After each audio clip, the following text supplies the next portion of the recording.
Okay. What's up, everybody? Good morning.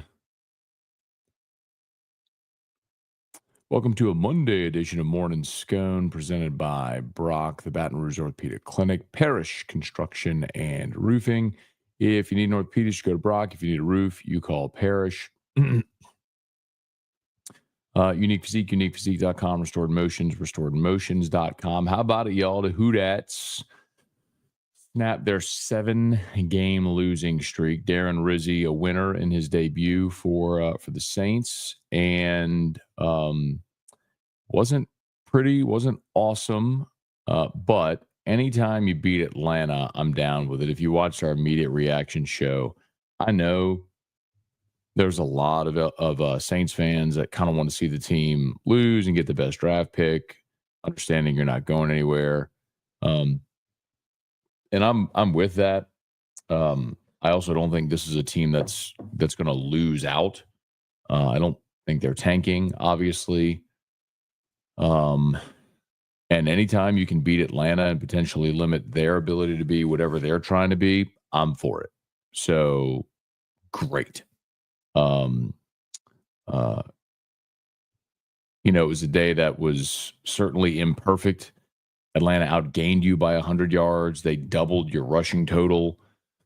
You went for it in a goal to go situation and came up short. Um,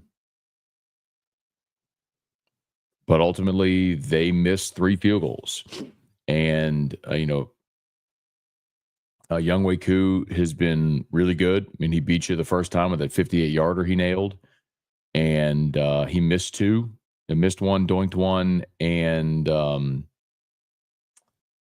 of course you had the block right before half. So you made winning plays. It's kind of what we talked about was missing with Dennis Allen was making the winning play. I mean, the NFL is the average margin in the NFL is what, 3 points, 4 points, something like that. I mean, it's hard to win, and you got to make winning plays.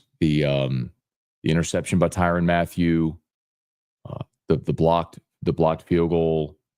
You obviously made those plays, and they didn't. So felt great, man. Great to see the Saints get a win and the 7-game losing streak to beat Atlanta. They got the Browns coming in.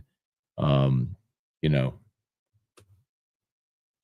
the Browns, who were a disaster with Deshaun Watson. Now they've gone to Jameis, and they are coming off of their bye week. So they'll have time to rest and recover and all that sort of stuff before they come to the Dome. So a little bit of a different challenge there. But you could see Jameis in the Dome next week. That'll be an interesting reunion of sorts. But so Saints win 20-17. Turn the page to the Browns. LSU, Brian Kelly meet with reporters today. Turn the page, start getting ready for Florida. Down in Gainesville, Tigers open as a 7-point favorite over the Gators. So here we go. See if the Tigers can go get back on the right track. One of the stories we'll obviously follow this week is who's going to play quarterback for Florida. If it's Aiden Warner, boy, he really struggled against Texas this last weekend, and he's not a running quarterback, which should make you feel pretty good. So, all right, let's say some good morning, y'all. Please smash the like button if you would. Subscribe to the channel, Facebook, like the page, share the post, all that good stuff. We appreciate you for being here with us. We'll start with Matt. Good morning.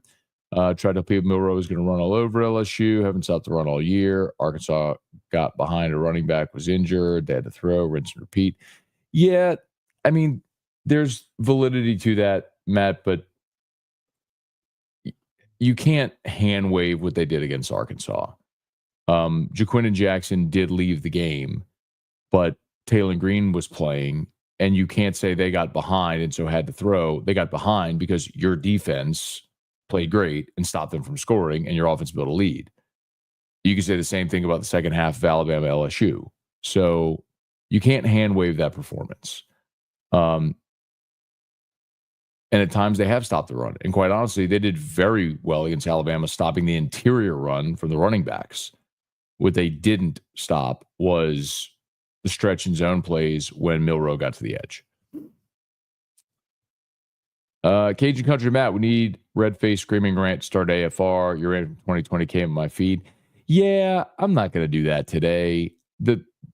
That was, look, you were at a completely different point in your program in 2020.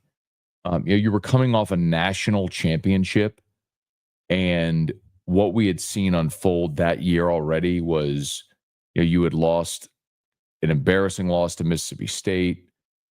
You had lost to Missouri. I mean, it was atrocious. Like that was a moment where things very clearly needed to change, and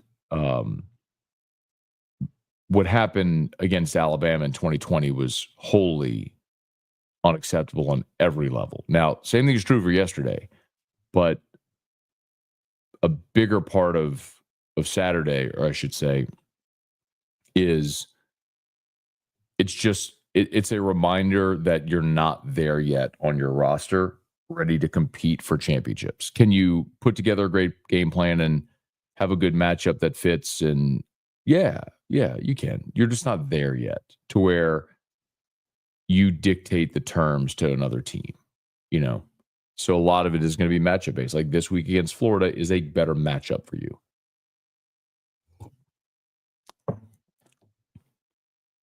Bailey, Merry Christmas. If I were Santa, Brian Kelly would get cold. Did y'all see the Merry Christmas shirts? If y'all are interested, I may get one. Just as a little memento, this the Darren Rizzi era. I'll go ahead and post the link in there. We have Merry Christmas shirts up at 929 Misfits. It's pretty good. The eye is in Riz is a Christmas tree, and the ornament topper is or the tree topper is a fleur de lis. Okay, Matt's a ray of sunshine today. I've lost faith in Kelly. He'll play out the string, but don't see LSU playing for anything meaningful. Yeah, of course you need to recruit and develop, Matt. That's what they're doing. And they have a consensus top 5, number 3 class in the country this year with the number 1 player and more 5 stars than anybody else. And 2026 is a bumper crop in Louisiana. Sure, they're not competing for a championship this year. If you thought they were going to compete for a championship this year, that's probably more on you. I thought this was a team that had the potential to go 10-2 if things came together, more likely 9-3. Which seems like that's probably where they'll land if they win their final 3.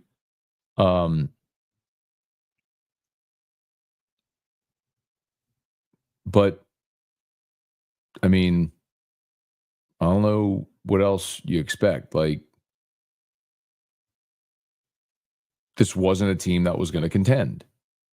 They looked good when they were 6-1, and the only 6-1. Them and Texas A&M are the only undefeated teams in the league, and you have a 10-point lead in the second half on the road at A&M. Boy, we're feeling good. You beat Ole Miss, you blow out Arkansas, then you got a 10-point lead against A&M. We're feeling good about this team. A little sobering reality about where your deficiencies are. Jacob Thompson, LSU lost, the Saints won. Gave us something to cheer for. Blaze, good morning. Kelly, good morning. Jerry, good morning. 44 the legendary. Maybe if they got rid of Dennis Allen after the Denver game, we'd be 4-6. That's a whole lot different than 3-7, especially when you have the Browns up next and a bye. Browns next and a bye, and Tampa lost again yesterday as well. So, yeah, I mean, blowing the Atlanta game, the first one where you didn't allow an offensive touchdown, and blowing the Carolina game where yesterday was the inverse of the Carolina game. You outgained them. You did everything right. Turnover, all that sort of margin. You did everything right against Carolina and lost the game. Yesterday was the inverse of that. They outgained you by 100 yards. They doubled your rushing total. They had the ball for 11 minutes more than you did, and you won the game because you made impactful plays at the right moments. Victory Monday. Brian, good morning. From home, at least Saints won this weekend. They did. Brett, good morning. Glad the Saints saved the weekend. Let's finish 3-14 and draft our future quarterback. What up, Chuck? Good morning. Live from Nashville. All right, man. What you been doing up in Nashville? Need to check in. Let's see. Jerry, yep, happy Veterans Day. Well said. Thank you, Jerry. Appreciate that. Yeah, happy Veterans Day to Chuck, former Cliff Nelson, is a Marine. Trivia Carter, if he's watching. Dane Bergeron, all of our veterans here who are watching today. We appreciate you all. Let's see. The Aints barely avoided the longest losing streak in 44 years. Weird how both Saints-Falcons game were won by the team that should have lost this year. Thomas, good morning. Got home in time to have the pleasure of replacing my water heater. Ooh, Jingle Gate Day, too. I got you, Thomas. Good to see Thomas and his bride over at Don Juan on Saturday. Thomas married an Alabama fan, and they live in northern Alabama. So they are a house divided. I'm sure it's not a great week at home for Thomas right now. Tiger Diver, any chance Ricky Collins gets some playing time? No. Some people have asked me that too. Like, hey, it's time to make the switch. Like, are you kidding me? You know, we were talking about Nuss having to stand on his head for this offense to do anything. I mean, he's been great, and the reason you're where you are right now. Like, you played a bad game and a half, bad 6 quarters of football. Is like, you don't bench your 4th year quarterback there. Like, he's going, like, this is what you are going through right now is no different than what you went through in 12 with Mettenberger, in 18 with Burrow, and 22 with Daniels. Like, you're just going to have some growing pains. You get a veteran player, but he's still playing for the first time. Dale, is Gamecoin profitable yet? Notice the price has not bounced like others recently. What do you mean profitable, Dale? Like the company, no. I mean, you got to generate revenue in the company. The platform just launched last Monday. If you're talking about the price of the token, well, that's going to move based on the price of Binance, of course, because of liquidity in the token, then also people onboarding onto the platform and using it. So the best thing you can do if you're a token holder is encourage people to go on to the On Fire Athletes platform and use it.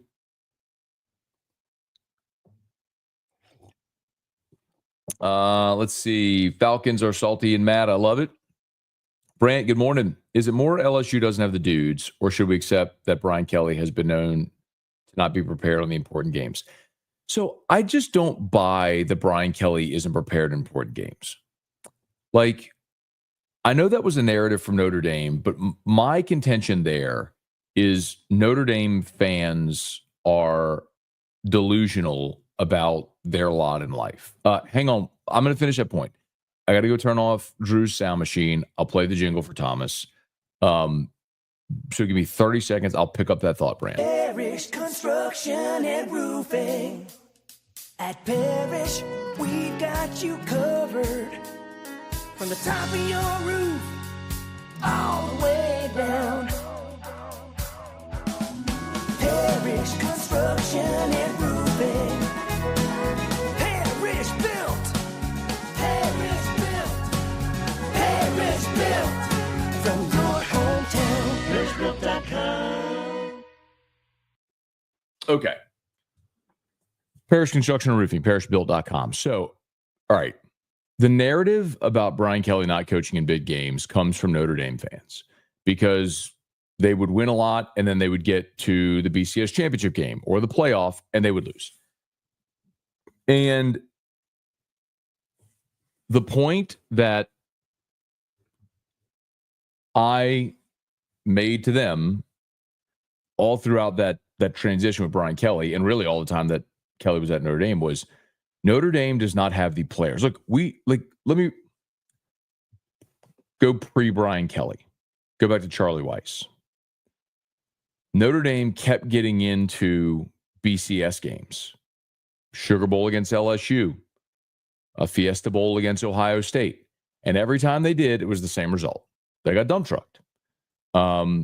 They played a schedule that was a lot of Stanford and Navy and Purdue and a lot of that. And you'd have your Michigan and your USC mixed in, and sometimes those teams are good. And they'd finish 10-2, and they'd go to the Sugar Bowl and play LSU, or the Fiesta Bowl and play Ohio State, and they got dump trucked. Remember that streak, like how long it was that Notre Dame never won a bowl game? And the reason is because you can't recruit the type of athlete to Notre Dame that you need to win a championship, to be able to beat the upper echelon. And my point always was, until Notre Dame was willing to ease their admission requirements to allow great athletes in, you're just recruiting from a smaller pool. And they've started seemingly doing that for Marcus Freeman. And it's allowing them to get better players there. But like, are you really going to hold it against Brian Kelly that he leads an undefeated team, then goes to the BCS championship game, plays Alabama, and they get dump trucked? I mean, they were on a completely different level. And so I'd say the same thing here.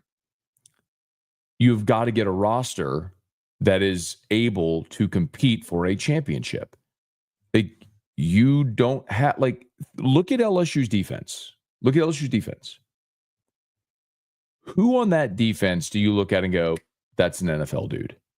Like, think back to 2011. And maybe that's an outlier because they were great. Or even 19, which was also great. Like, at every level of your defense, you had NFL players. I mean, if I think about 2011, Barkevious Mingo was a top 10 pick. Now, he didn't work out in the NFL, but still. Sam Montgomery was an All-American. Benny Logan was a third-round pick, played a long time in the NFL. Michael Brockers was a first-round pick. Kevin Minter was a second-round pick, played 10 years in the NFL. Morris Claiborne was a top 10 pick. Who was the corner opposite Mo? Was it Therold? You had Eric Reed at safety, who was a first-round pick. Think about it. Go to 19. Caleb Von Chasson was a first-round pick. Patrick Queen was a first-round pick. Fehoko made an NFL roster, still playing in the NFL. Stingley, first-round pick. Christian Fulton was a second-round pick. Grant Delpit, but for the injuries, would have been a 1. He was a 2. But you see my point? Like, where are those guys on this defense? Like, who? Perkins. And he got hurt in the 4th game. Who else? Like, who else on this defense are you looking at going, yep, that's a day 1 or 2 pick in the NFL? Maybe Whit Weeks? Who else? Like, Swinson's had a really nice season. I think he could be maybe a day 2 pick, like a round 3 guy. He's been round 2, round 3 guy. I think Swinson's been good. Who else? I mean, you at some point you have to be realistic about what you are and who you have. So, like, you look ahead and you go, all right, well, next year you get Jacoby. Now, I know everybody's sick of hearing next year. I get it, but that's the thing that takes time. So I don't think it's, and if you're just joining and missed it, I was reading this comment from Brant. Like, I don't think it's that Brian Kelly's teams aren't prepared for the big games. He beat Alabama in year 1. They beat Ole Miss earlier this year in a huge game. I think we have a legit question about the season openers. Like, why don't you have a better grasp of your team through fall camp to be able to go win an opener. That's legitimate. But the big game thing, like when you're playing big games against good opponents, you got to have the talent to go toe to toe. And clearly, LSU doesn't have the talent, as you've seen 2 years in a row now, to stop Jalen Milroe.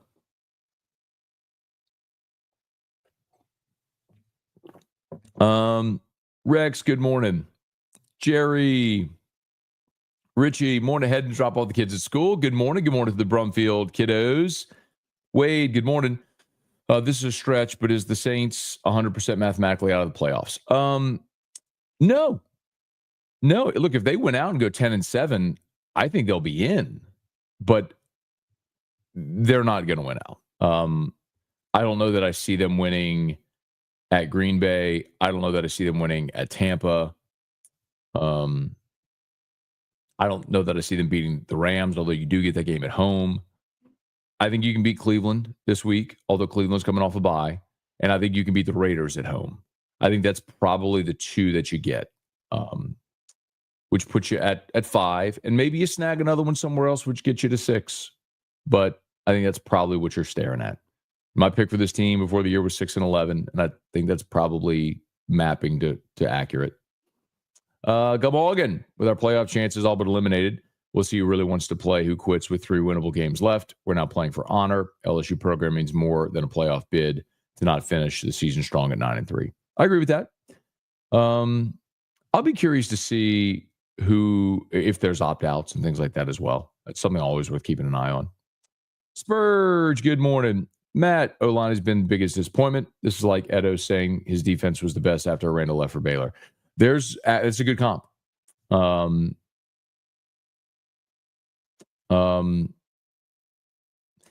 Well, okay.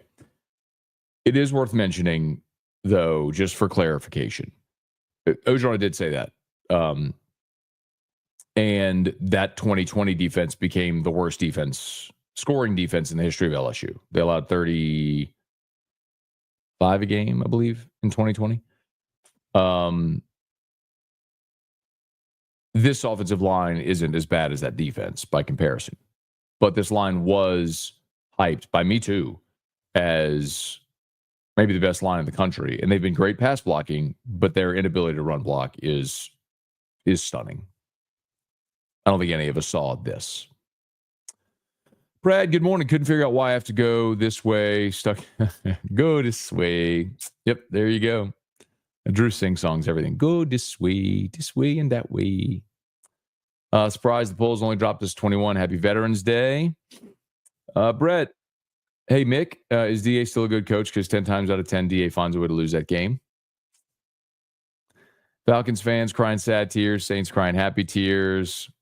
Did you catch the LSU basketball game? I watched the second half. Tigers were losing to Alabama State at half.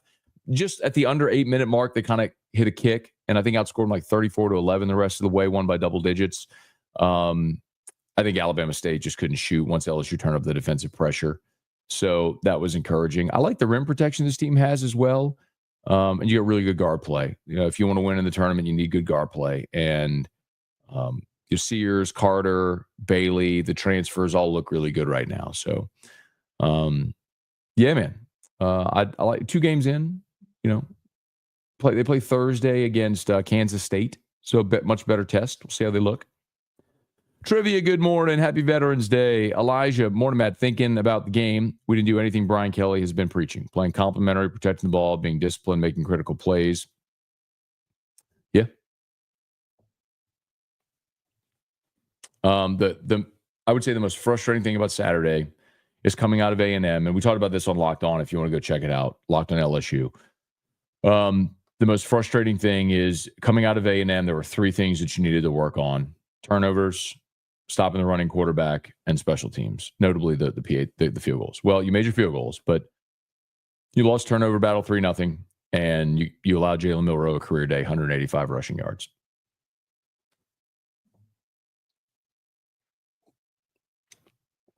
LSU has been behind 18 games, double digits, came back 9 times to win. As a result of not being prepared, very alarming. Brant, how is it that LSU looked legit against Arkansas with the same running quarterback, discombobulated against A&M and Bama? That's the great question, Brant. Also, like Ethan Garbers from UCLA is an athletic guy that can run at quarterback as well. And, when you look at your next 3 games, you got Aiden Warner this week from Florida, who's not a running threat. Then you got Pavia, who is absolutely a running threat from Vanderbilt. And then you'll play Jackson Arnold, who isn't a running threat like Pavia, but he can run. So it's somewhere in the middle. So you've still, this week, you shouldn't have to worry about it. This week, this will look a lot more like when you were, the preparation and plan should look a lot more like when you were going against Connor Wegman. I got one more. Thomas, yes, sir. Happy Veterans Day, especially my comrade brothers and sisters. Yes, sir. Yes, sir. Weston, good morning. Hey, Dad, good morning. Leon, good morning. You can see the energy on the field, especially on defense. Peyton Turner played well, which was odd. But yes, different energy. It's the old interim bump. Now, can you sustain that is the question. Let's see. Thomas, I went to game 1 of the baseball doubleheader. Okay. Jones hit 2 homers, including a grand slam. If he gets protection in the lineup, he could have a huge year. Yeah, LSU won the first game of the doubleheader, lost the second game. We'll talk a little bit more about it today. Trivia, Vandy's not going to beat the brakes off LSU. Come on, man. Vandy just got destroyed at home by South Carolina. Come on, man. Good morning, Abner. Good morning. Morning, Matt. Laughed so hard at T-Bob on Whiskey and Wine. Poor Omar. Old T-Bob. Old Bob. All right. I got to go. Sorry if I missed you. We got to go. Jerry, should Mickey Loomis step down as GM? They are in rebuild mode. They should be. Lou, how would the 2011 Tigers fare in today's game? Seems like teams aren't as physically built to stop the run. I think 2011, that defense could stop any team today. I mean, Brockers and Logan and Mingo and Montgomery and Kevin Minter and Mo Claiborne and Daryl Simon and Eric Reed. Oh, my God. I think that defense could stop anybody. I think the 2003 defense could stop anybody.